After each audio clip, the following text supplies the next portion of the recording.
Perfect. Okay. So welcome everyone to our 18th Critical Dialogue on Reconciliation. I'm Lucia. I'm a member of Embrace Dialogue, or Rodeemos el Diálogo. And I'm very, very excited for today's session on compassionate reasoning and reconciliation. For those of you who are here for the first time, just to kind of briefly explain how this is gonna go down. So this event is part of a series of dialogues organized by the Winchester Center of Religion, Reconciliation and Peace, which is part of the Winchester University, Embrace Dialogue, and the Oxford Network for Peace Studies. For everyone who's joining us for the first time, very briefly who we are. So Rodeemos el Diálogo is a Colombian peace-building organization promoting the culture of dialogue. Andre, who will be convening the dialogue, will tell you a little bit more about the culture of dialogue and what it means to us and what it will mean in this space today. We are involved in different aspects of peace building. We do work in Colombia, which is more on the ground, for example, peace pedagogy, youth-led projects, but also on a global level, we do dialogues such as this one. And we always try to take the learnings from our work in Colombia and apply it to other places or share it with other places around the world. But we also love taking the learnings from other places and bring it back to Colombia, which is why events like this, which tend to bring such an international crowd, are really important to us. And we really appreciate everyone who took the time to be here with us today. Through this series of events, we invite practitioners, academics, decision makers to share their research and activities around reconciliation processes. But really, the most important people here today are you guys. No better with the background and what you studied or didn't study. We're really interested on your thoughts on the topics we discussed, because it's often the personal experience that brings a lot of new insights to us. If you like today's event, please come to more of our events. I will post links to where you can follow our work in the chat, both here on Zoom and also on the live stream on YouTube. But that's pretty much it from the rules and introductions. So once again, on behalf of Rodeemos el Diálogo, the Center for Religion, Reconciliation and Peace, and the Oxford Network for Peace Studies, very, very welcome. I'm now handing over to Dr. Andre Gomez Suarez, the Senior Research Fellow at the Center for Religion, Reconciliation and Peace, member of the OxPeace Steering Committee, and co-founder of RED, who will convene today's dialogue and also introduce today's special guest, and start by introducing all of you to the culture of dialogue. Andre? Thank you, Lucia. Thank you very much. And it's great to be here with all of you. And thank you so much to Mark for accepting this invitation today. I will properly introduce him in a second. But before, just let me say that it's great to see faces that we have seen in the past and new faces, because we believe that this idea of thinking together doesn't happen overnight or in one session. We know that we need to come together over and over again to try to think about what reconciliation means in this day and age. The center is very, very happy to partner with OxPeace and with Embrace Dialogue. And we really believe in social justice and compassion as a way to make a difference in the world. And for that reason, we believe in the 6 principles of the culture of dialogue of Rodeemos el Diálogo. So with that in mind, let me please share with you the 6 principles that we would like you to embody during the next hour and a half in this space. The first principle is generosity. We invite you to be fully present, to try to stop your thoughts, but nurture your thinking. The second principle is solidarity. We invite you to unleash empathy, to act with compassion. The third principle is co-responsibility. We invite you to know that we need to hold this space together in order to make this a transformational hour and a half. The fourth principle is honesty. We invite you to speak from experience, to be humble, and to recognize that we don't know everything, to try to be genuine. The fifth principle is respect. We invite you to see your own reactions to other people's assumptions and suspend them in awe so that we can create something new. And the final principle is self-criticism. We invite you to don't confuse your assumptions with reality, to be critical and open-minded, and to change your way of thinking. We believe that intellectual humility is a key part in dialogue. So with these principles in mind, we think that we will have a dialogue today, and we understand dialogue as a horizontal transformative process, which gets closer to what David Bohm's called a stream of meaning flowing among and through and between us. So the invitation is to leave aside all patterns of interaction. This is not a seminar. This is not a lecture. This is a space of spontaneity for us to think together and see our individual patterns of thought and our inconsistencies and try to build something together. So the structure of today's dialogue is that for the first 30 minutes, Mark and I, we will kick off the dialogue. We will share some ideas. I will be asking Mark some questions and making some comments, and we will flow during those 30 minutes to try to lay the ground for the collective dialogue that we're going to have afterwards. We invite you to please don't drop questions or comments on the chat. The idea is that you allow your own thought process to flow and that you see your patterns of thinking, and that then when we open the dialogue to all of us, then you can turn your microphones and contribute to this dialogue with your voice. Then I will facilitate that collective dialogue for 45 minutes. And then we will invite you to, if you can, to switch your cameras on so that we can see and make sure that we are on this together. As Lucia said, this dialogue is being live streamed on YouTube. So it is important for you to keep that in mind, and that you can always go and check again. And some of these dialogues have been used as an educational tool at the University of Winchester for the students in our Masters of Reconciliation and Peace Building. At the end of the dialogue, I will try to wrap up in 5 minutes some food for thought that has emerged out of this interaction, and then we will leave it there. So without further ado, let me introduce and welcome our very, very special guest to the 18th Critical Dialogue on Reconciliation, Professor Mark Goldpin. Mark is the James H. Lowell Professor of World Religions, Diplomacy, and Conflict Resolution, and the Director of the Center for World Religions, Diplomacy, and Conflict Resolution at George Mason's University, Jimmy and Rosalind Carter School for Peace and Conflict Resolution. Mark has pioneered peace-building work from Syria and Israel to Iran and Afghanistan, focused on uplifting the voices of religious and secular peace builders from all sides of complex violent conflicts. Mark has trained thousands of students in conflict healing and peace building, where complex cultural, religious, and psychosocial elements play a key role. This work is embodied in undergraduate and graduate intensive practice courses visiting conflict zones from Israel and Palestine to Turkey, Jordan, Bosnia, and Northern Ireland. Mark's American anti-racism work has been focused on support for multiracial relationship building among police chiefs and officers, as well as among citizens in key cities, with a focus on in-depth exploration of best practices of moral reasoning in dangerous situations alongside compassion, healing, and reconciliation.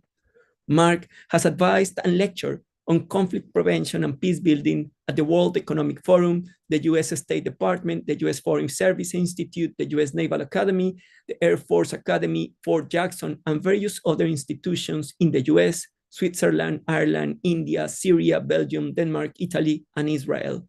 Mark is the creator of the podcast Making Change, and very importantly for our dialogue today, the author of Compassionate Reasoning, a book published by Oxford University Press in 2022.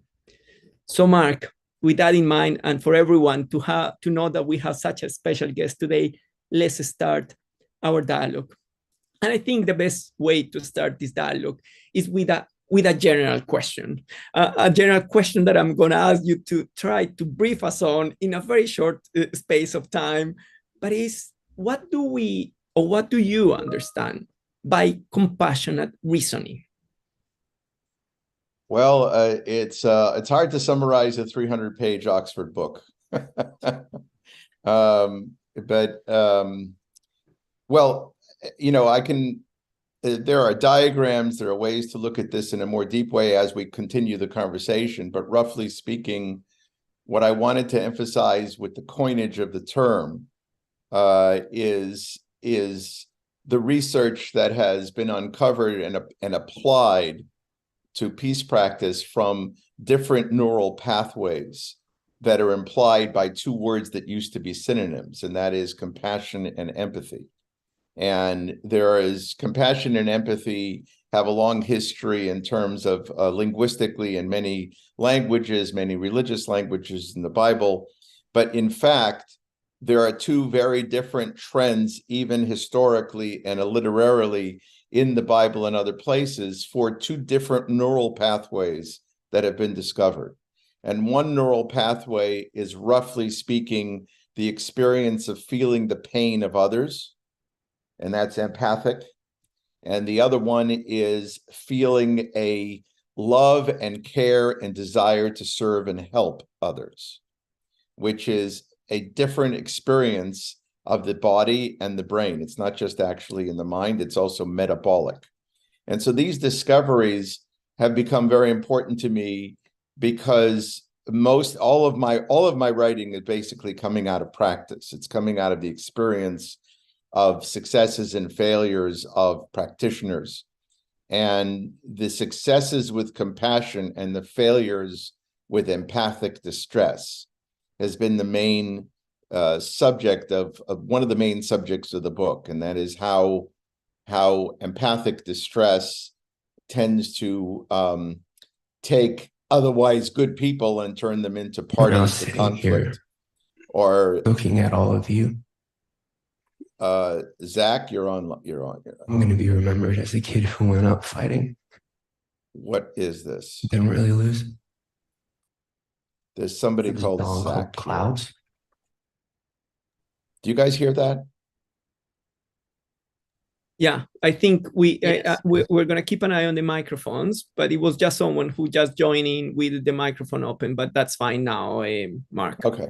Sorry about that. So no, it's good. So compassion turns out to be very healthy for the brain. Very healthy. That's clearly a spam. Please remove it. Yeah. Yeah, that's clearly spam. So compassion is something that turns out to be very healthy in the research. It lowers the metabolism, it lowers the blood pressure, it increases all sorts of good healthy chemicals in the brain and the body. And empathic distress, or an over-identification over long periods of times, turns out to increase cortisol, increase blood pressure, and it does many things that actually are what we call colloquially burnout. And burnout also leads to impaired moral decision-making, because there's a tendency in moral decision-making that when you're tired, and there's been research on this, that others have done, is that you make poor moral decisions the more tired you are. They can even trace that with kids cheating more at the end of the day than at the beginning of the day, which is really kind of fun and interesting and sad about the human being. But the point is that we all become more impaired the worse we feel about the pain that we're observing. And this is a very important reason why polarization and the loss of the middle in so many conflicts is so prevalent. And part of it, I think, is the problem with progressive peacemaking going back thousands of years. And that is that progressive peacemaking wants to elicit from people feeling bad for others as the main motivation for taking moral action.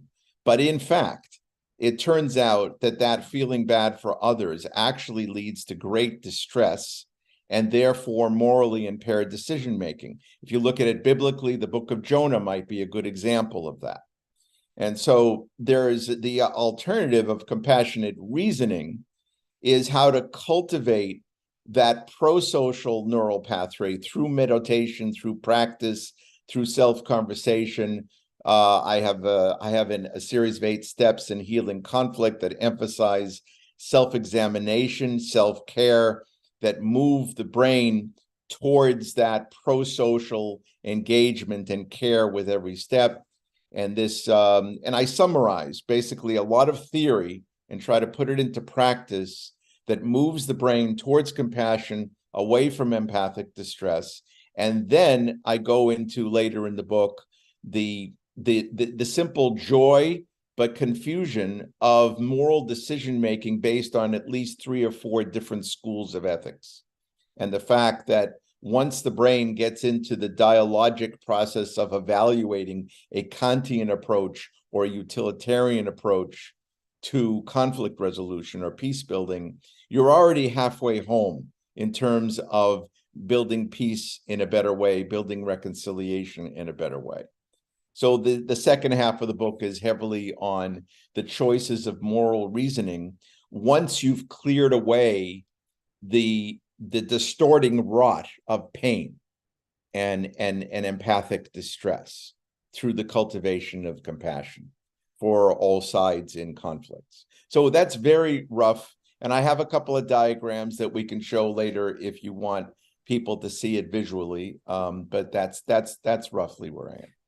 Mark, and I believe that's such an important discussion. I mean, you're not only talking in moral terms here, and you're not only talking in ethical terms, but I mean to something to the surprise of probably many people, what you've been doing is something that is really useful and quite innovative in peace studies, that is to bring neuroscience into the discussion of how we need to be more aware of neuroscience in order to be better peace builders.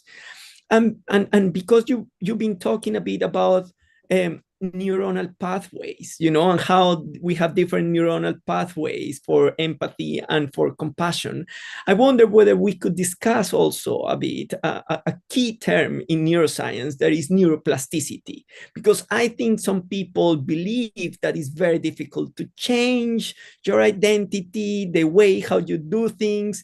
So I believe that if we talk a bit about neuroplasticity, probably this can also give us a sense of how education is a really important tool to cultivate and make a reality this compassionate reasoning that you are talking about. Yeah, it's pretty extraordinary, but shouldn't surprise us. Neuroplasticity. It does surprise to see these things, because we're coming out of a couple of centuries, and a lot of great scholars have commented on this, but we're coming out of the Cartesian revolution was also a mechanistic revolution. We were looking for alternative approaches to understanding the human mind, and we naturally go to analogies, but many of our analogies turn out to be false. And one of the things that people were really enamored of was the machine. The machine was this great idea of this is the way things work. And machines are they're mechanistic. They also don't have any free will. There are things that you act on, and therefore there's no agency. And agency, moral agency, was considered to be faith-based, and the reason why the church held us back for 1,000 years. So we're going to go towards mechanisms that we can understand, that are highly deterministic, and that's the way we'll go. And this went right up to the 60s, really. Behaviorism, it's an amazing process of absolute denial to the point of irrationality, that animals have feelings and have joy and have play, and that they make decisions to jump into the ocean just for the fun of it.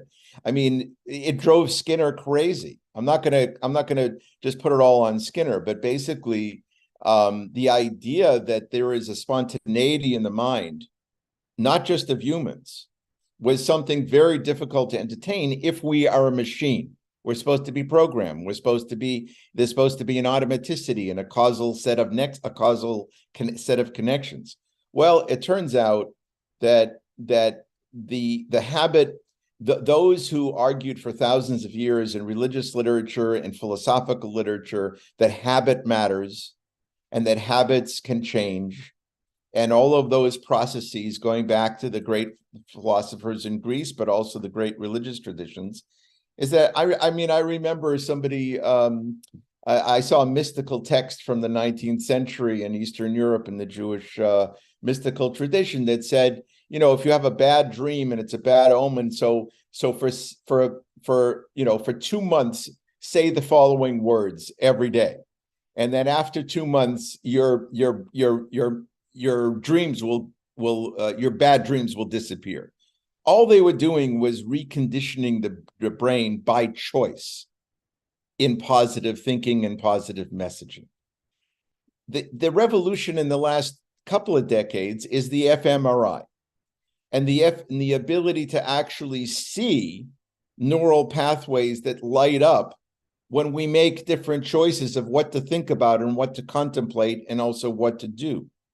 And I think even in NYU, there's some research on actually literally showing the size of certain parts of the brain getting bigger by microns as people practice the use of that part of the brain and those pathways. So literally, the neuroplasticity is that as you light up a certain set of thinking, as you contemplate compassion for an entire day, you're actually making those neural pathways thicker. And that means that you have the potential to make those your default position, your default way of thinking and feeling, as opposed to something that's very hard for you to feel. So this suggests going back to free will to some degree, going back to moral agency, and getting away from the mechanistic and behavioristic notion of the person. And it suggests a re-engagement, I think, with a scientific renewal on what exactly are the benefits and costs and advantages of Kantian principle building, of consequentialism, and that kind of evaluation of the future. And then it does bring things towards the future, which is prospection, which is the whole research now on our ability through large parts of our brains to rethink the future at every moment. And then, in fact, that's one of our major adaptations as a species. So I'm suggesting that is very good news for the training of the mind in terms of moral decision-making as well. Constant, but a little less on the past and a little bit more on the future seems to do some remarkable things for the mind. And yeah. That's great, Mark. And I listening to you, I cannot stop thinking about our first conversation and mentioning the importance of Taoism at the beginning of your thinking on all of these matters and how it has been important to me.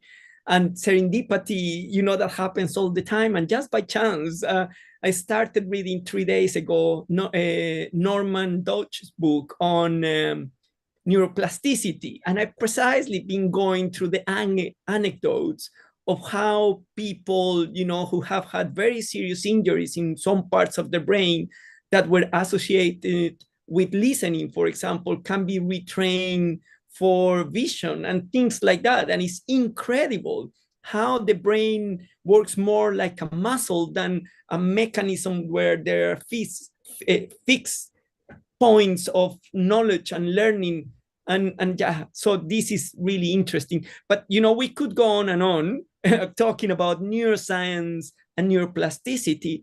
But because in this dialogue, we're also interested on the other part, that is reconciliation. I would like to ask you, before we start thinking about the connection between one and the other, why don't we talk a bit about reconciliation? I mean, you are a peace practitioner, a peace scholar. In your book, you reflect a lot about peace building. But what do you know?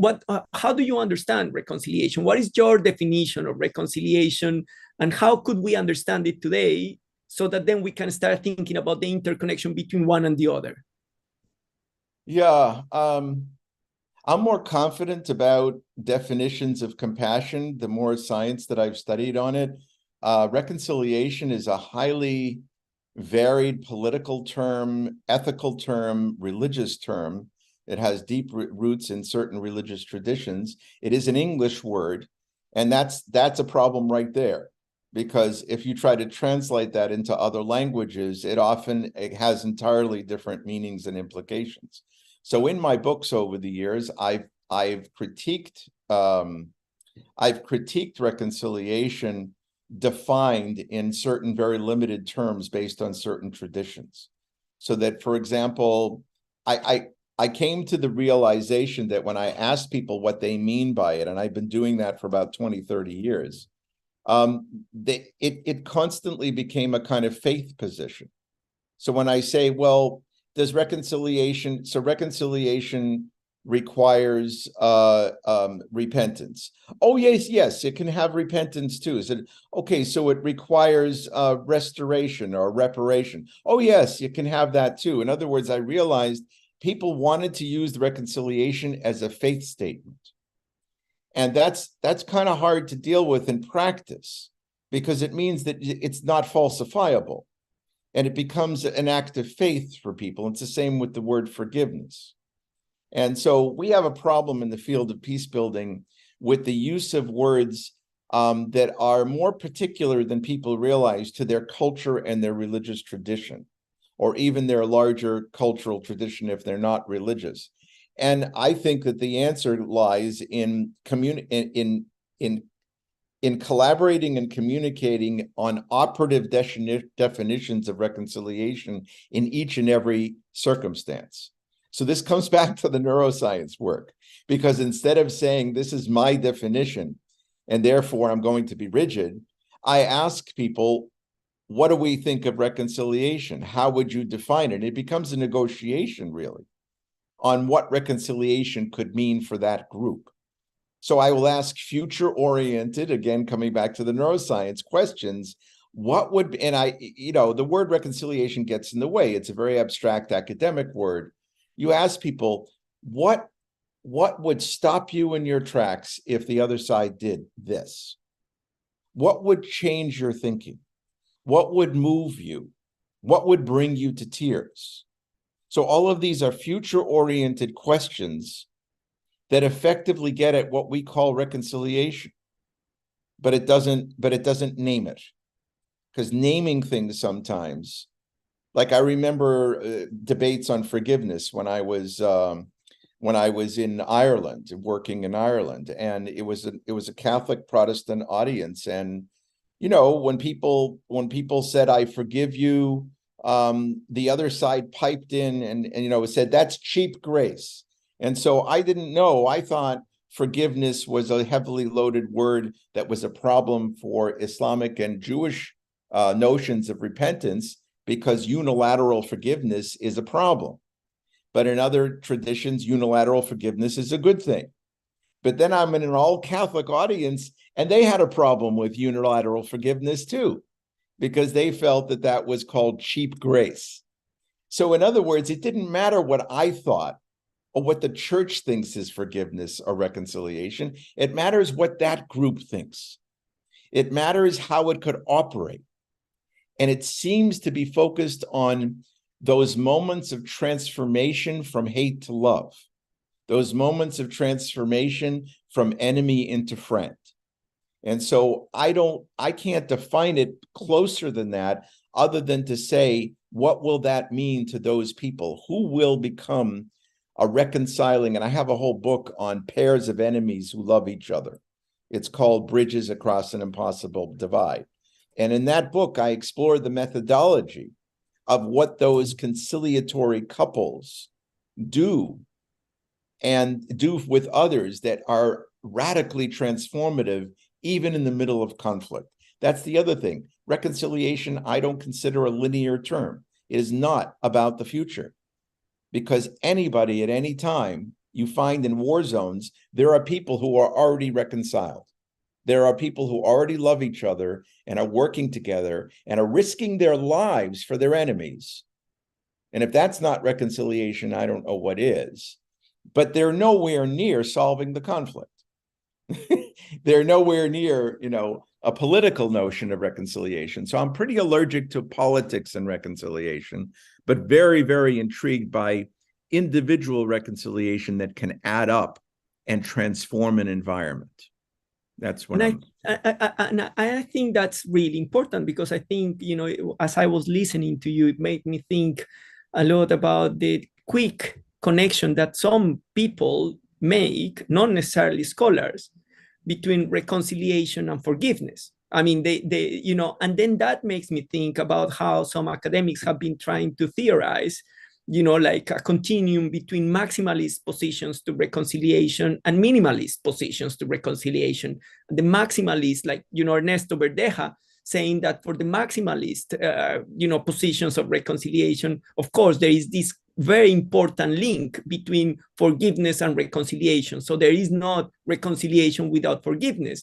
And then Desmond Tutu is a very clear example of a maximalist approach to it. But then there is also, you know, those who, as you rightly said, that who see reconciliation as more as coexistence, not need of forgiveness at all, but just the possibilities of start rebuilding the basic trust between two parties that have been harmed. And I think probably as I was listening to you, and, you know, this interesting, because you have put in a really nice way, thinking about posing questions that are future oriented for the people who are living the situation so that they can define the term. But I guess what it'd be interesting for us just to think a bit about is the matter of dealing with the past, because surely reconciliation, however is defined by anyone, has to do with something that has happened in the past, that needs to be somehow processed, that needs to be dealt with, that we need to come to terms with. And I wonder if thinking a bit about the importance of dealing with those situations is something that we need to put on the table at this moment before we start thinking about how compassionate reasoning could help us to do that. So how important is dealing with the past in whatever we call reconciliation, or when people are defining it? Right. It's the past is crucial, but it's also, how shall I put this? And these are just my biases. My instincts are that truth commissions should not have been put together with reconciliation commissions, that truth commissions can make a lot of progress without insisting that it's reconciliation, and that many people despise the word reconciliation or the experience, and they still make peace. In other words, we know of people in every conflict in the world who will never be reconciled to their enemies, but they're perfectly happy and want and will work for ceasefire, for total peace, for equality, for coexistence, but never reconciliation. They should not be left out of peace processes. They should not be coerced into saying they're reconciled when they're not. There are, you know, I can't think of a deeper reconciliation than post-World War II, with millions of dollars going into Israel from Germany, and hundreds of German kids going and working in Israel for Jewish people. And it was all wonderful. But it didn't reconcile a whole bunch of people that could never reconcile. And that's okay, because what it ended was that it ended the conflict. It ended the destructive relationship. It ended the cycle of violence. And that's a big achievement. But that can be handled sometimes without reconciliation for many people, and they shouldn't be forced into it.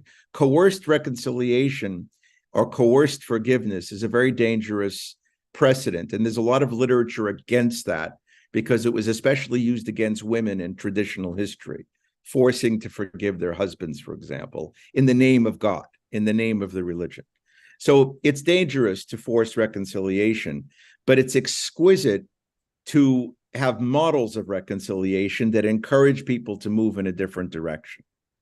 And those people are not reconciled to the past very often. The warriors that I've seen who've killed each other and then become reconcilers, they still can't cope with the past. They still can't exactly forgive. You know, I know one reconciler who's risked his life for, you know, to work across the enemy lines, an amazing spiritual peacemaker. He's never been able to forgive for the loss of his arm. His arm was cut off by the enemy. And he talks about his arm all the time. So he's not reconciled in that sense, but in the sense of reconciliation of he's going to love the people on the other side, and he's going to care for them, and he's going to move forward. But the memory in the past is not, he's going to have to work through that for the rest of his life. So I think that justice should be in justice, reparations should be in reparations, truth should be in truth, And reconciliation is this deeply emotional state that is sometimes a gift to certain people that they cultivate and build a bridge across which many, many other people can walk from their role model. But it's not necessarily to be confused with a reconciliation with the past, with justice, with truth. It's a different animal.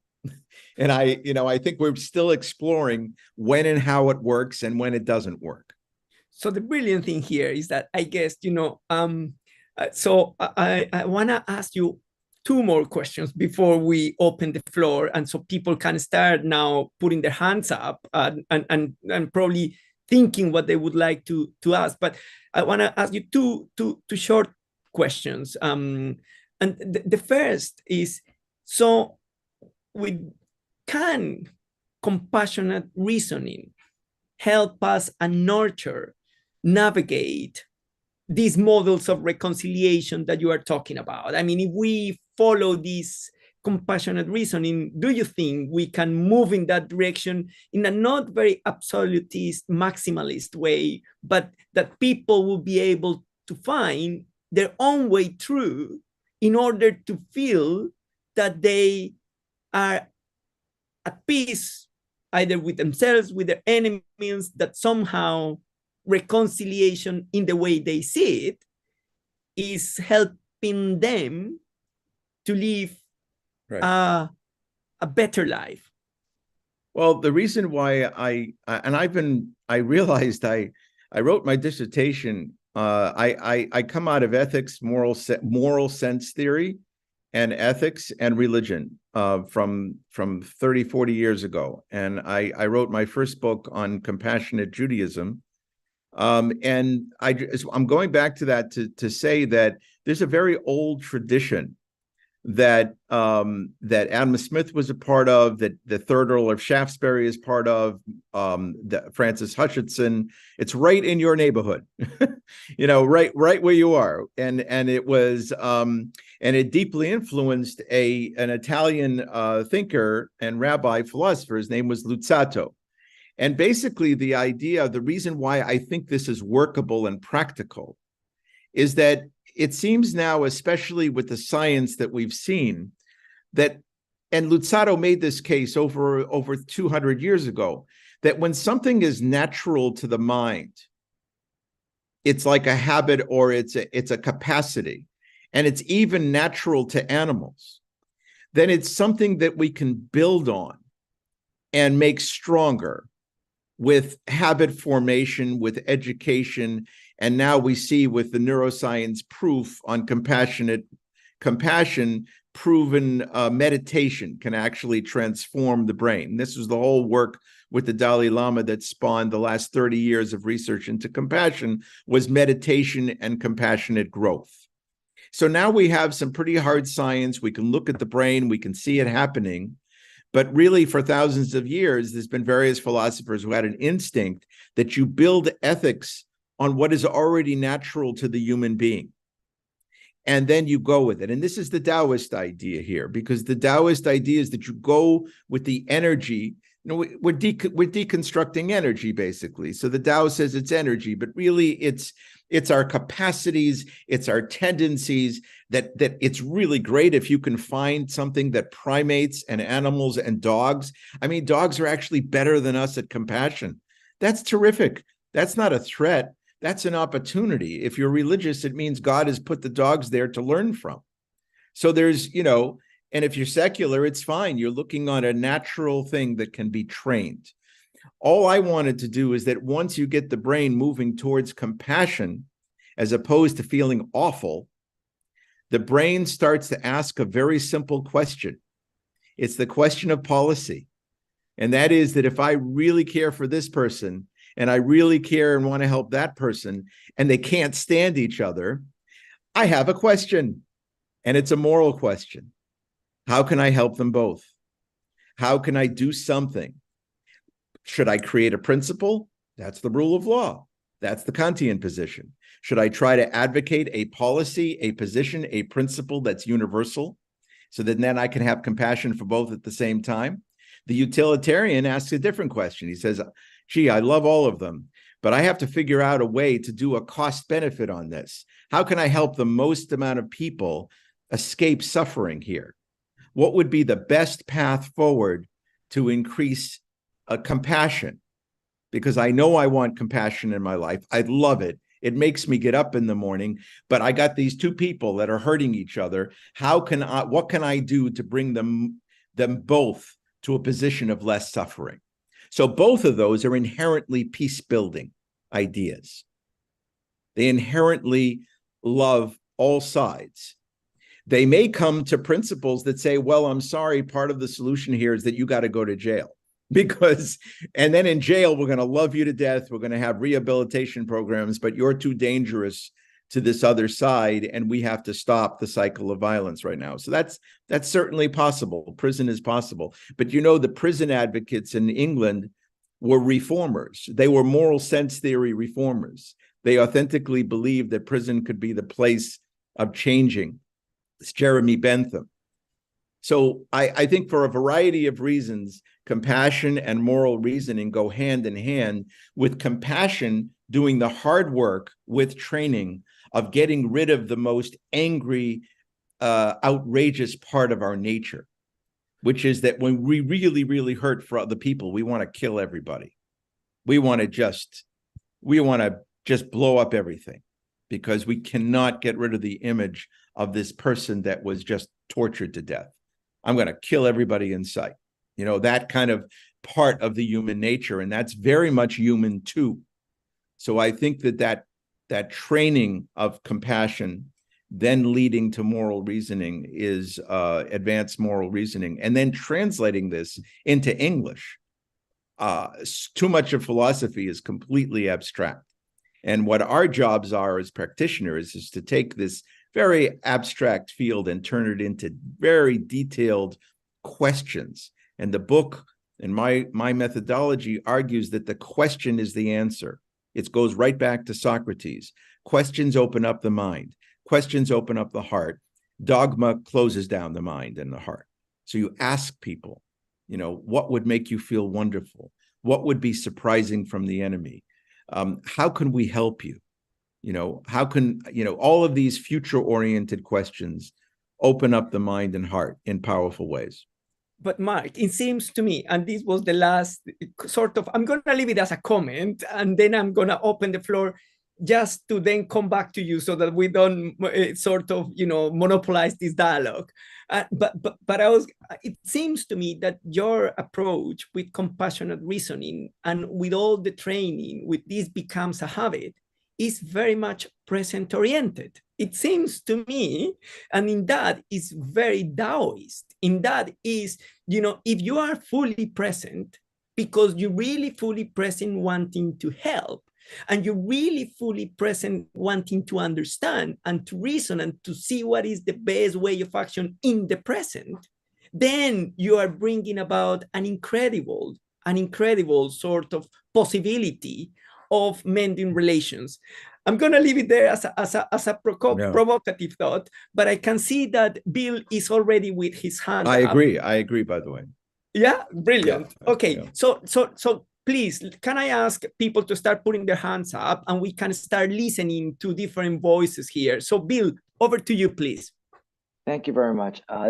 Mark, your last couple of minutes of comments were really a beautiful segue into a question I had, which you've raised a whole issue of language and the language that we use and how it shapes us. And very much moved by Andre's 6 principles, calling, I guess, mostly right now on honesty and self-criticism.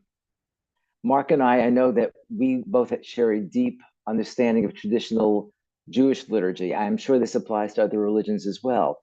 Do we do a disservice to ourselves when we've got imagery, either where we're calling upon God as a warrior on behalf of ourselves, and we're asking God to destroy our enemies or even destroy certain kinds of things that we believe enemies possess, versus some of the certainly much more compassionate kinds of things that talk about God as a lover of, calling upon God to give peace? Is there a fundamental way in which faith communities need to really explore the language that we have in our liturgy and whether or not on a daily basis we're cultivating compassion or we're cultivating something that can ultimately lead to or enhance empathic distress.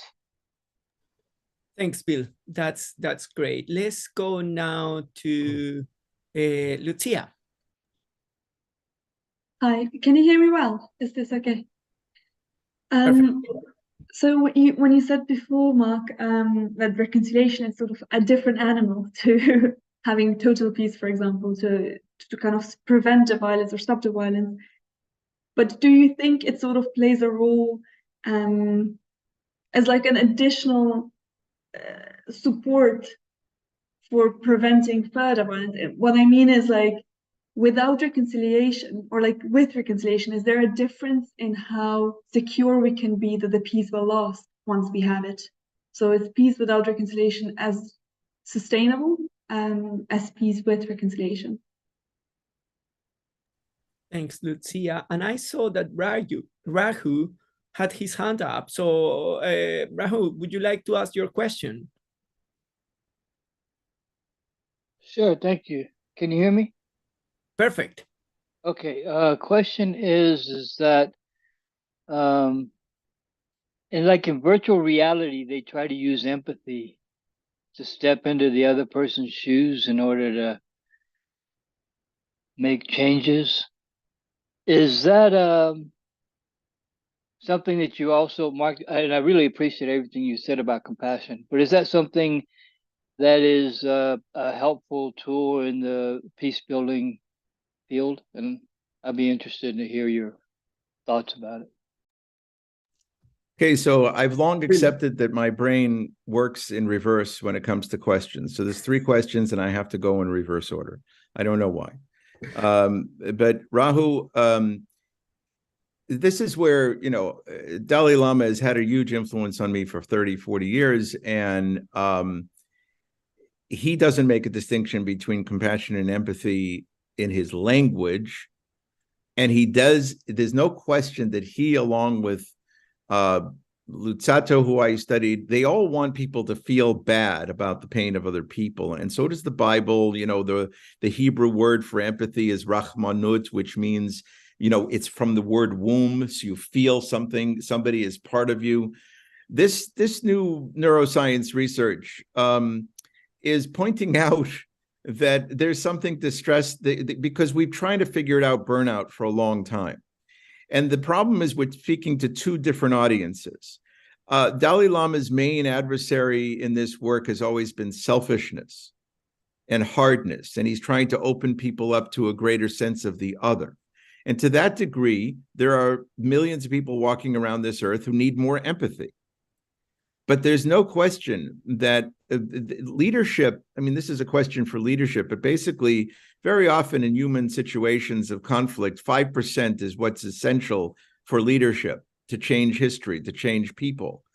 Too much of our 5% in peace building are completely burnt out and wasted as people. They're completely destroyed by their empathy. And this is also true of the best doctors and the best nurses and many and best cops I know. So empathy is not good in excess. And here we come back to a more Aristotelian notion of balance. And it's clear that many people have way too much empathy. So that's all we're saying, really. There's certainly people who don't have enough empathy, but the biggest problem we have is that we have this asset called positive social change and people who are doing good, who clearly are not winning in many places. They're not, and I argue that they're not winning because it's a very unattractive model that they're presenting.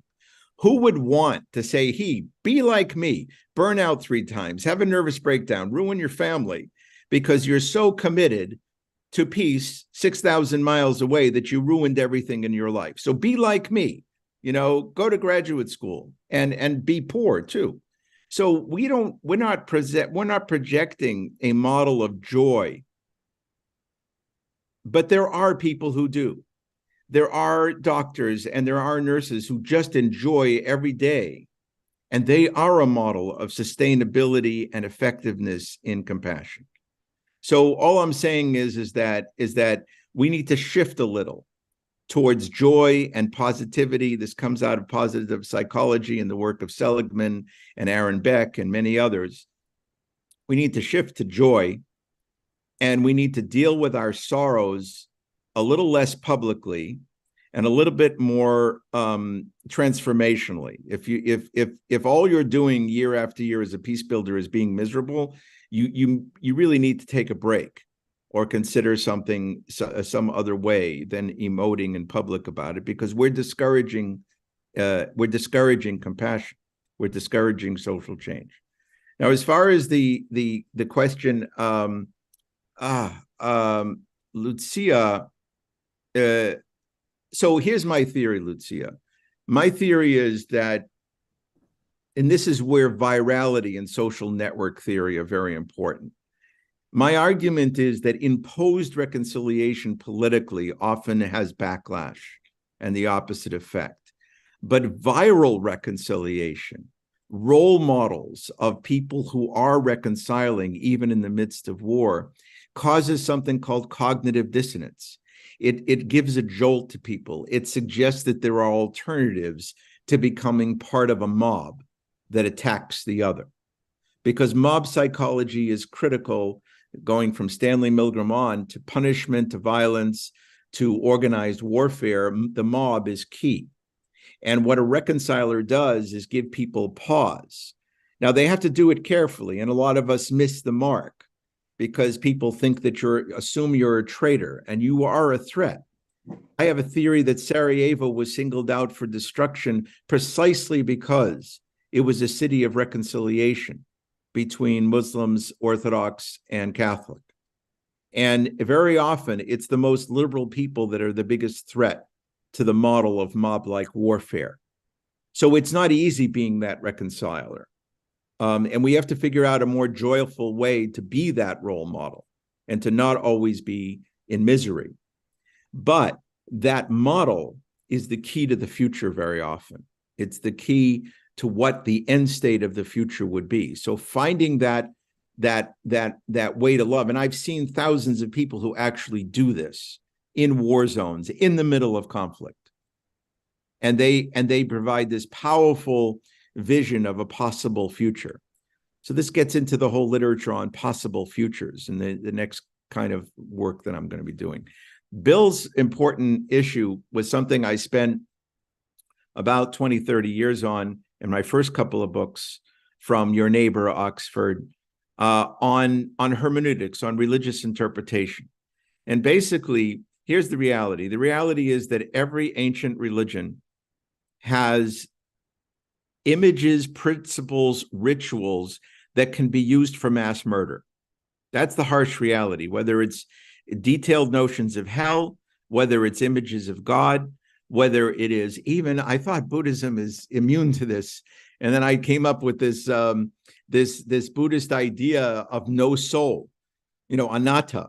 And anatta means that there's no soul. So there's a reason in Buddhism that you think that there's no soul. It's to decrease detachment. Well, it also turns out to be a really good reason why you can kill anybody because they're not really there. I mean, it's remarkable how hermeneutics can shift people into murderers. So we have no choice. There's thousands of years of reality there. Unless you want a new religion or unless you want to do this as an atheist, then that's fine. And that is a solution, or a scientist. But the fact is that we have no choice but to struggle hermeneutically with the traditions. And I can show you case after case of, like God is a man of war in the book of Exodus. And you come along with this pacifist from the 19th century, this rabbi in Eastern Europe, and sitting in a shtetl, and he says, God is a man of war because he doesn't want us to be a man of war. That's what the real meaning of the text is. And he had very good arguments for that within the Jewish hermeneutics of that tradition, right? So and I actually am persuaded by it. So there's very often, it looks like the Bible is suggesting violence, but it's actually pulling the violence away from humans and saying, no, that's God, which we would call history or fate now, or chance, but they would call that's God's decision, not yours. So anyways, these are the kind of hermeneutics that we can encourage. in religious fellow travelers to our work on reconciliation or peace building. We can't force it. I'm astounded by how quickly religion can become an instrument of ultraviolence. But this is the reality. I call it a force multiplier. Religion is a force multiplier of our best and worst emotions. So it's just something we have to work with, I think, hermeneutically. And many creative people, from King to Gandhi to Dalai Lama, to Jesus, to Amos, to Isaiah. I mean, many have worked before us on this. Yeah. Thanks, Mark. And I'm pretty sure that the people who are sitting in this Zoom meeting are, their brains are just firing, their neuronal pathways are just firing here. So we're gonna wait in a minute of silence, probably, until people start putting their hands up for the next round of comments, questions. Let me just remind you that this is a collective process and we want to hear what you are thinking. You don't need to ask sophisticated questions. You just need to share with us if you want to connect it with your country, with your personal experience. But we want to enrich this conversation, and I'm sure that Mark and myself would be very grateful if you dare to speak to us and to put your voice as part of this stream of meaning for those of you who haven't spoken. But of course, please don't feel forced to. But I can see that Lucia is already very keen to speak. So Lucia, let's go back to you, and then we will go to Paula. Yeah, maybe also Paula can go first because I already shared a question. But No? since we're already there, just go ahead. I actually have a thought, so this is going to be an example of a reflection.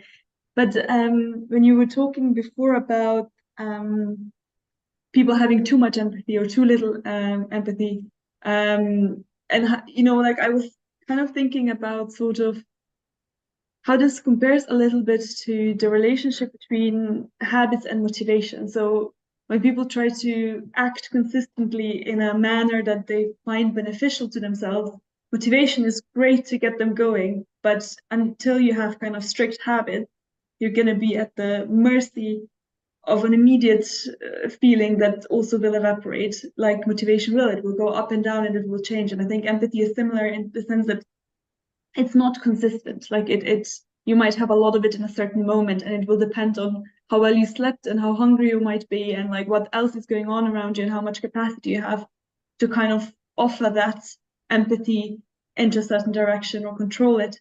Whereas if you're sort of are basing it more on compassionate reasoning or on values, that's a consistent system you can have for yourself, which then isn't relying on the momentary empathy you're feeling, but on the structures you have built for yourself and how you're reacting in certain circumstances.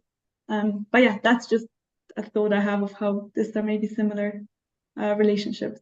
Yeah, that's exactly. I mean, that's a great comment, and that's exactly what I think, and what I've seen scientists think, and that is that there is far more agency in what you construct yourself.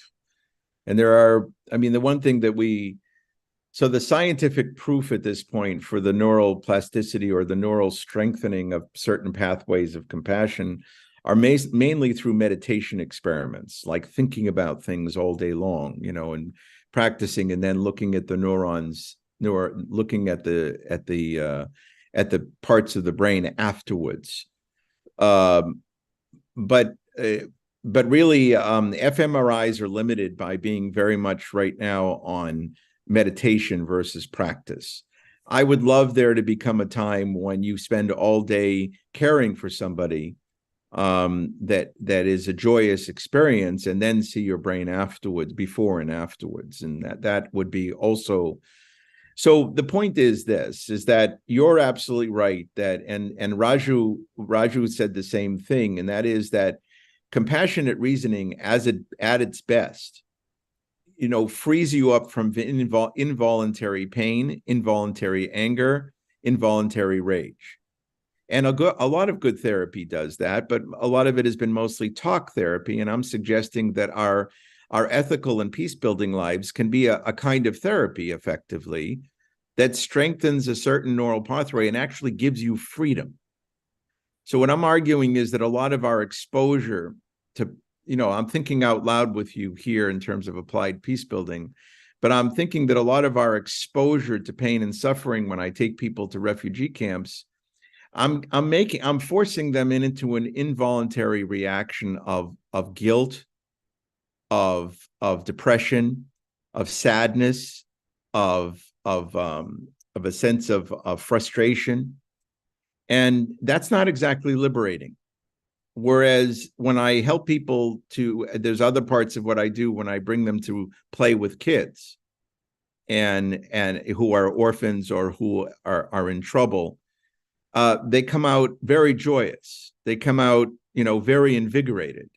And so I'm thinking that we also need to attenuate our practices so that it liberates us from tyranny of negative emotions, and that it conditions us towards a certain path where we have much more agency. The more agency we have on a moral level, the more likely we are to make better decisions. Whereas when it's put upon us, so this is one of the things that's baffling a lot of the positive psychologists, is why, objectively speaking, the statistics on the world getting better are so overwhelmingly true in terms of lifespan and many, many other factors.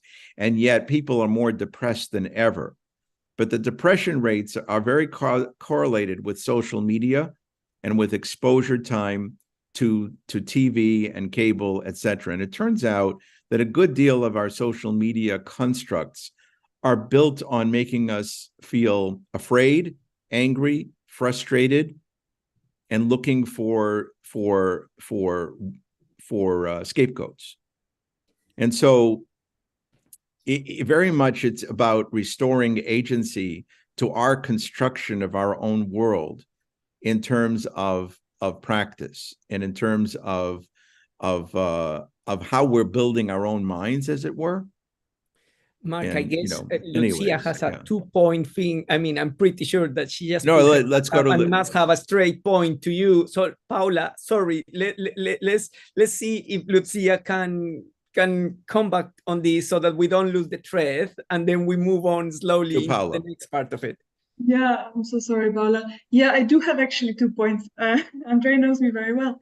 And the first one is, because you were talking about bringing people to have a joyous experience that liberates them. But I think there were some studies then in psychology as well, where people who are happier walking past someone who's homeless, for example, are less likely to donate money than people who have a bad day walking past a homeless person. I think there is an importance to negative emotion as well, right? Like there is a balance between, the theory that they were sort of talking about is like, it makes you focus, it makes you perceive the good things when you're already in a good mood and makes you less perceptive towards the misery. So I think it's an interesting thing about, I agree that to make helping sustainable, it needs to be something that doesn't drain you and doesn't exhaust you. But there's also obviously the pain of negative stuff around you reminds you that there is something that needs help, I suppose.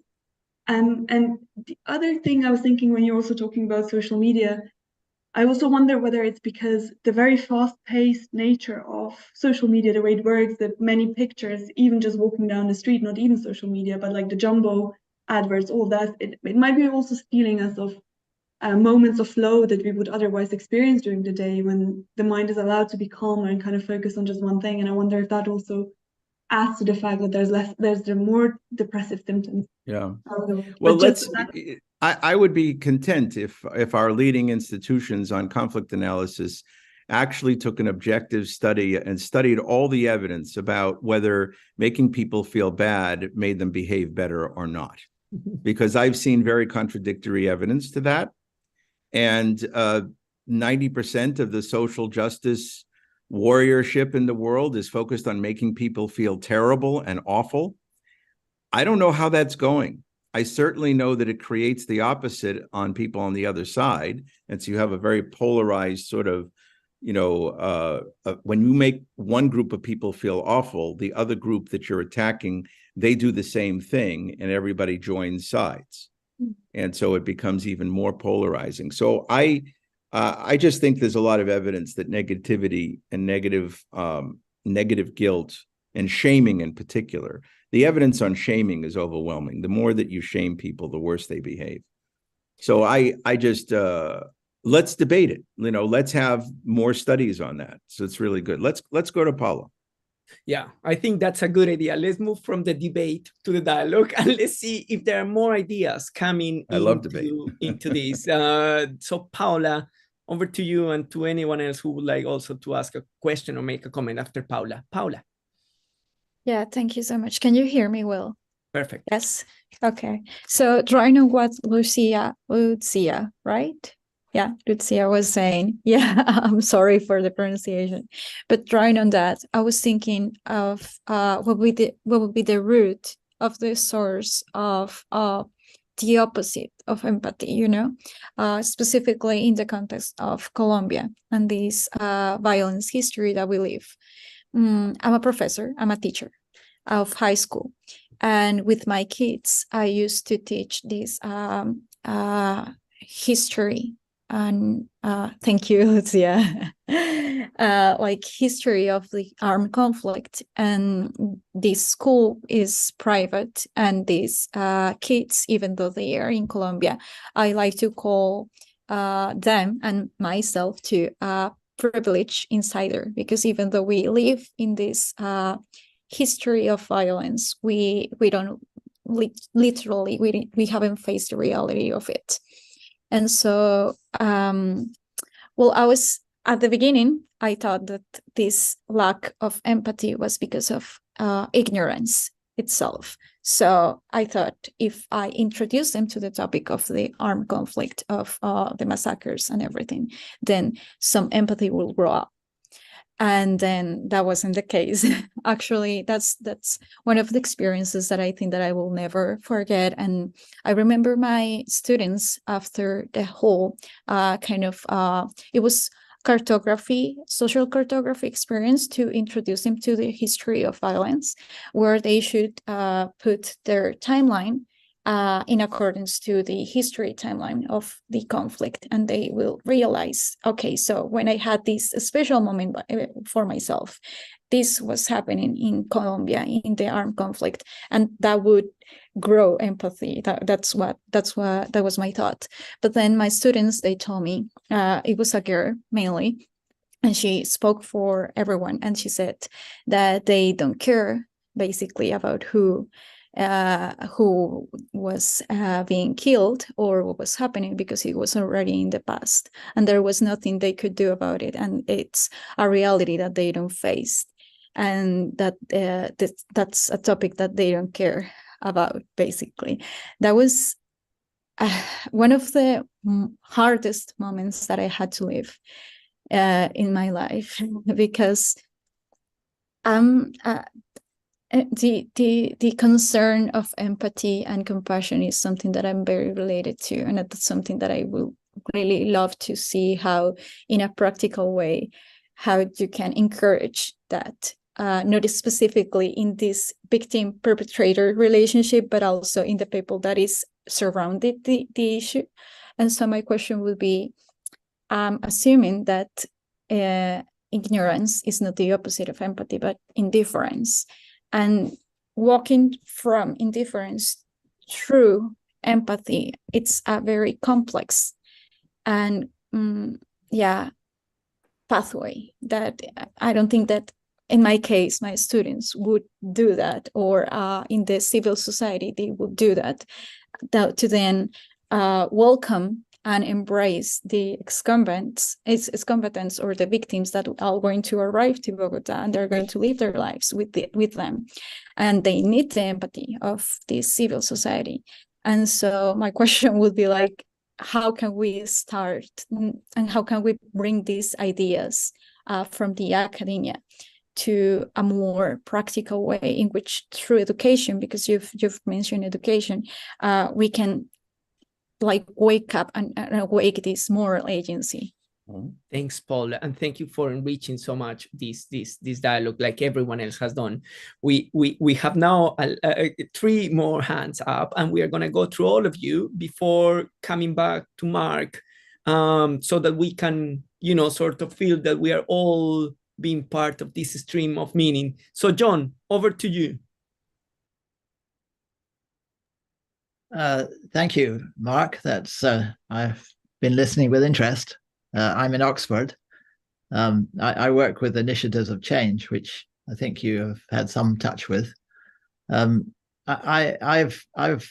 find it hard to see. I can see certainly that too much empathy can burn you out.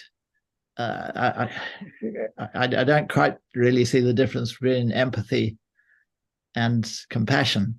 But the thing I think which keeps me going, and I've been in some pretty tough war situations, as well as I was the secretary of the National Sorry Day Committee of Australia, which was working with Aboriginal people who had been cruelly treated by removing from their families.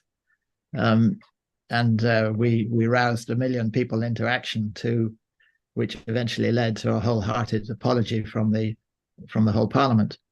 But what I think has kept me going is much more hope. We haven't talked about hope at all, but hope is a powerful force, and there's a difference. When I worked in Africa, people were in terrible conditions, but often they had incredible hope that they could come out of them. Aboriginal people in Australia feel they're such a minority, they're so dominated, that really many of them just had no hope at all.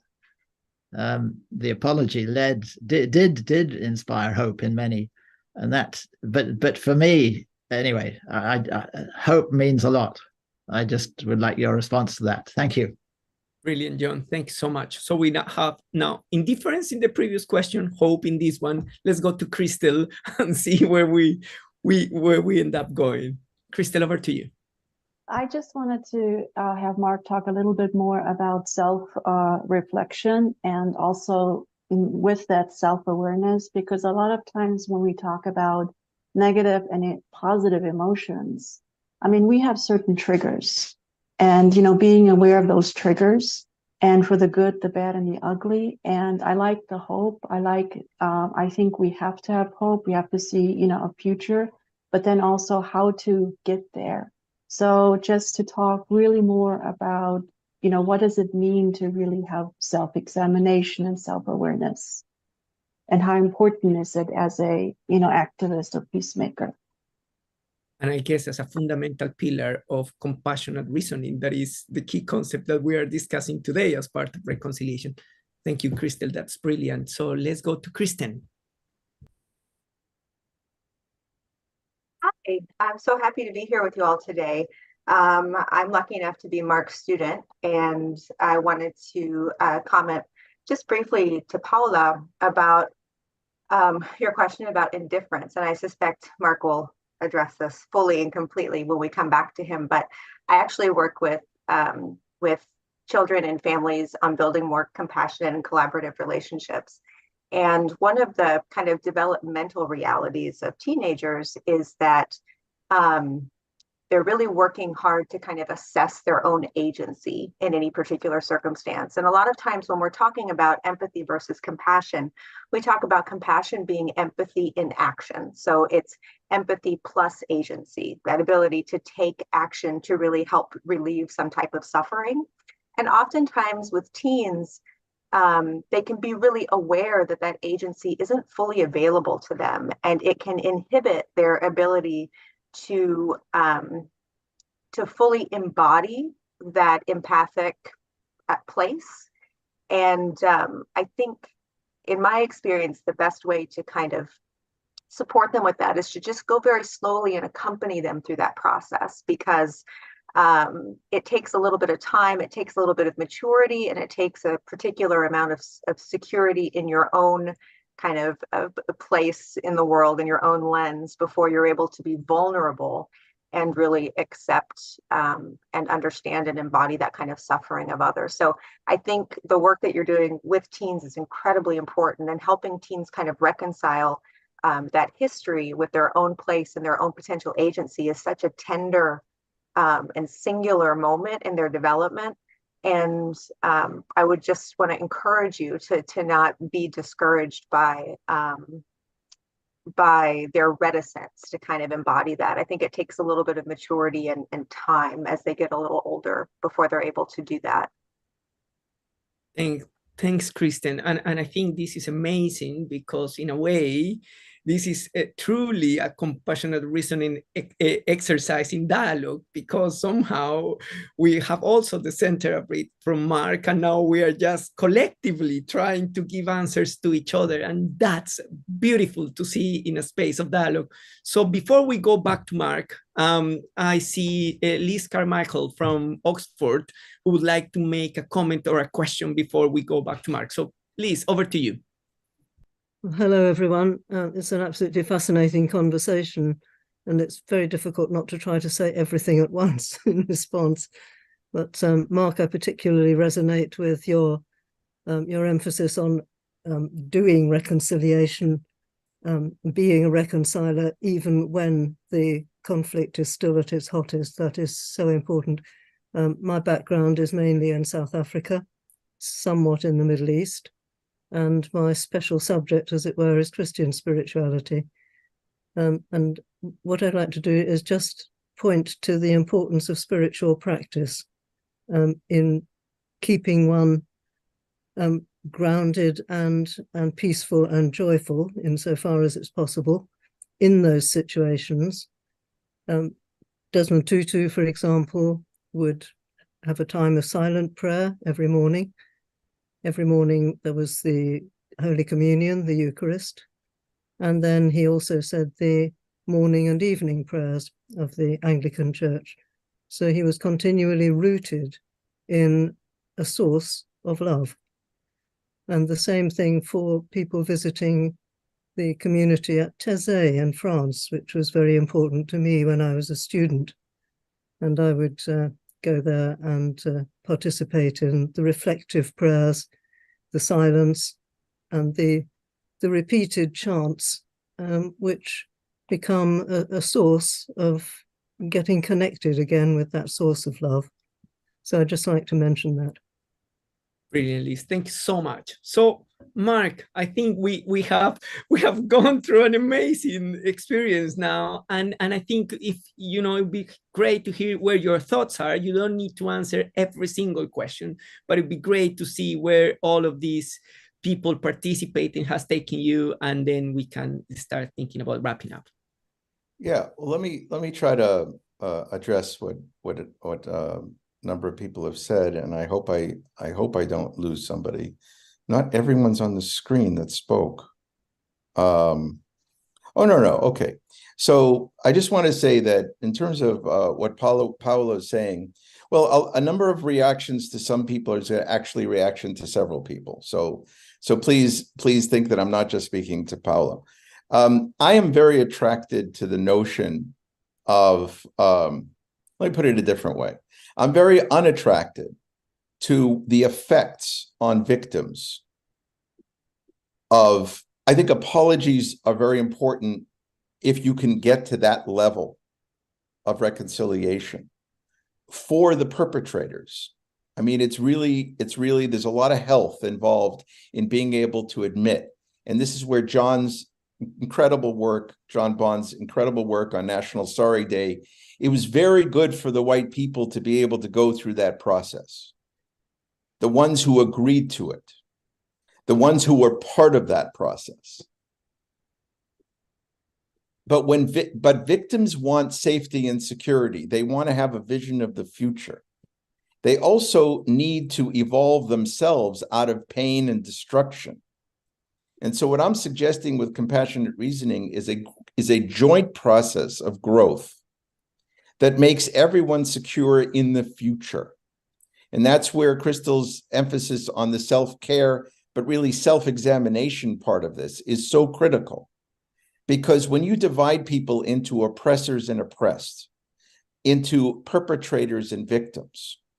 You're glossing over thousands of exceptions to that in every group. There are so-called perpetrators who actually were victims. There are victims who actually were perpetrators. In every family conflict, people are both perpetrators and victims very often. So let me draw on autobiography here, is that part of a group and part of being a European Jew experiencing one of the worst genocides in human history is that when I go to Poland, when I go to Germany, when I go to places and I see all this sorrow over the Holocaust, it's okay. But I'm much, much more interested in how minorities are being treated. I'm much more interested in how the kindergartens are going. I'm much more interested in what the future is going to be of treating people who are different. So I'm not impressed with a great deal of focus on the pain and misery of the past. As a victim, as somebody who lost that whole world that we came from in Ukraine, and Poland. And the reason is because I see that victims don't do very well with apologies as much as the perpetrators do. We're all better off in terms of self-examination with the habits of social change, the habits of ethical change, the habits of building community above differences. Bill mentioned Rosalind Carter. You know, if I had Rosalind Carter and building housing in the South, if I had $1 billion right now to try and stop the racial war of the United States between blacks and whites that's gone on for centuries, and I could either put $1 billion into big museums of apology everywhere, or huge projects like what Rosalind did of building houses together, working on the environment together as equals, as lovers of each other, I would go with the latter. When I saw MRA initiatives of change, I participated for many, many years, and I learned so much from them. And we did a walk on the slavery of the South, for many years. Hope in the Cities, it was called. And in that walk, we definitely indulged all the terrible history of slavery. But the most important thing I saw was a white plantation woman, a woman who had been born on a plantation, 86, gets up, says how sorry she is, and 5 black women come and embrace her. That embrace was more important to me in terms of building the future than very elaborate forms of talking about the horrors of the past. When I bring my students to Sarajevo, and they can barely get through the terrible museums on the horror, but when I bring them to Friar Ivo, who describes the orchestra he creates between Jews, Christians, and Muslims, they are impressed. They have a model of the future. They have a model of something that they could do in their societies. I write in the book about something called the buddy bench. And the buddy bench is this simple technique of people in elementary school, teachers in elementary school, that made a bench where anybody who didn't have a person to play with goes to the bench, and everyone is trained that they have to take that person into their group to play. And in one fell swoop, instead of having a museum to all of the victims of mass shootings in schools, we could have a big museum showing all the bloodied bodies of everybody who shot in America, across America, in museums. Or we could have a buddy bench in every elementary school to prevent alienation from the earliest age and increase friendships. Where would you put the money? So what I'm saying is that empathy has a role, it has a place. Feeling terrible for the horrors of the past is okay, but hands down, even as a victim of the Holocaust, I would put that money into the cultivation of love and care across the lines of people's differences as the way in which transformation takes place. And And you're absolutely right about prayer and the envelope. I call it the envelope of love that Bishop Tutu and many others have had. It's not the case that everybody's going to trust organized religion anymore after all the horrors, but everyone should have that envelope that you described, that envelope of habits of the day that refocus the mind on love and care and practices of that, because it's a powerful tonic to the brain. I think Bishop Tutu, I have to say, even though I'm opposed to TRCs, I have to say that I think Bishop Tutu had to make a terrible choice to sort of push reconciliation publicly because he was afraid of a civil war. And that is a very good moral, he had to make a moral calculation, I call it. I'm not sure it was the most ideal thing to push reconciliation where people didn't feel it, but he made a moral choice that he's got to stop a civil war. So he made certain decisions, and that's where the moral reasoning part of compassion comes in. So all I'm saying is that Bishop Tutu is a fabulous model. And like I said, John's work on National Sorry Day is fantastic. I have to say, in the places that I work, and I have worked, where genocides are ongoing, where civil wars are ongoing, where no one trusts anybody, very, very hard to get those kind of campaigns to just change hearts and minds. It doesn't, even hundreds of years later, people have trouble admitting the past. But working together, building housing together, caring together, building a society of the future together, these are all time-tested ways to increase compassion and decrease the power of the amygdala and rage to undo situations. John, you had a response. Well, I mean, I totally agree with you. To stick in the negative, it doesn't do anything for anyone. We felt after the first, I mean, the government did not want us to do anything about looking at the past. Right. We said, no, we have to. And 1 million people joined us, and we had a community sorry day with the government staying silent. Right. But then the Aboriginal people came together and they said, look, if 1 million people have said sorry, now we can move on to healing. And they launched what they called the Journey of Healing. And they invited everyone to be part of it. And we worked at that for 10 years. And by the end of that, and it was just community action of all kinds, helping each other, helping kids get education, telling stories on the radio, inviting people, lots of communal gatherings. And the government stayed silent, watched all this, and realized gradually that they'd missed the boat. And so when a new prime minister was elected and he said, I'll make this apology, will the opposition join me? The people for 11 years had said, we don't want to be any part of this. They changed the whole policy and they said, we'll be part of the apology. But it didn't come from, I mean, that Journey of Healing was a really positive initiative. But it needed recognition of the past. That's what really inspired Aboriginal people to want to be part of something new. I understand. I can see that Liz has something else to say. We are over time. I've never seen so much excitement in the last few minutes. If you allow me, Liz, shortly, and then we wrap up. Mark, if also you have any. Well, very, very quickly indeed, the decision to make the South African process a Truth and Reconciliation Commission was made before Tutu was appointed as chair. So he had to work with what he was given. Right. Very good. Very good. Yeah. I hope to see you later in the year if you come to Oxford. Wonderful. It'd be wonderful to be in Oxford. Good.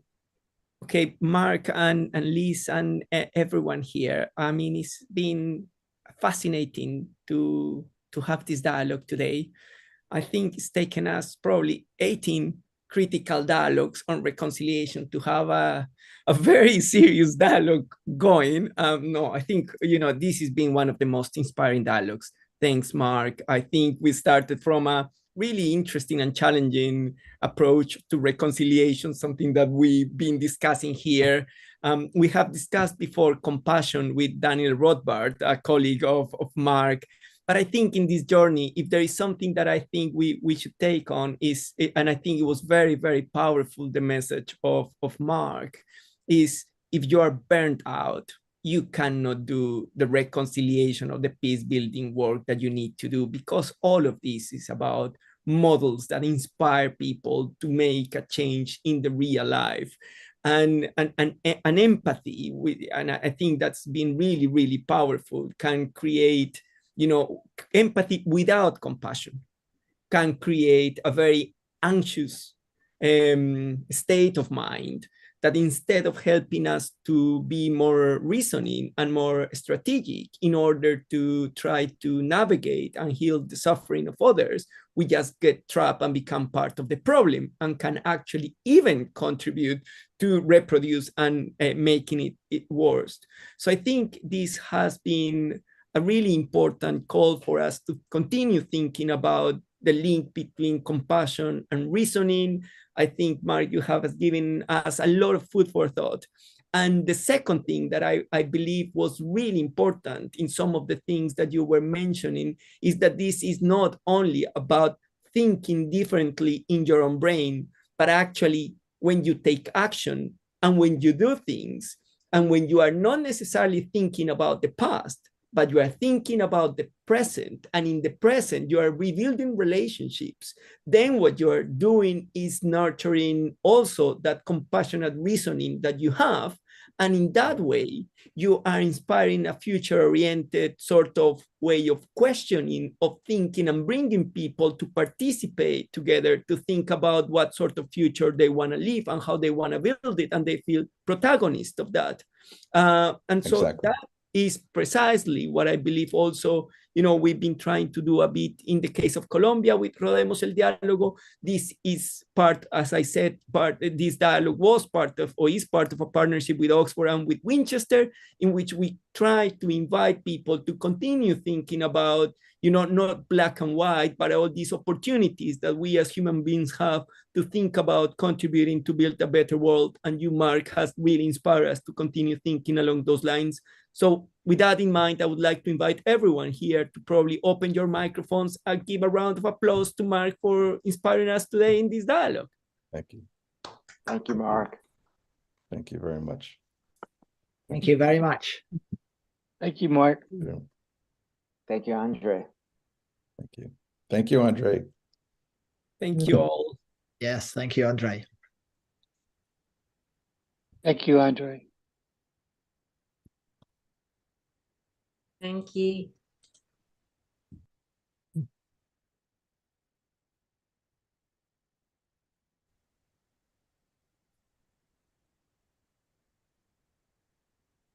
Mark, that was fantastic. I think we have finished the live streaming. Yes, I see that.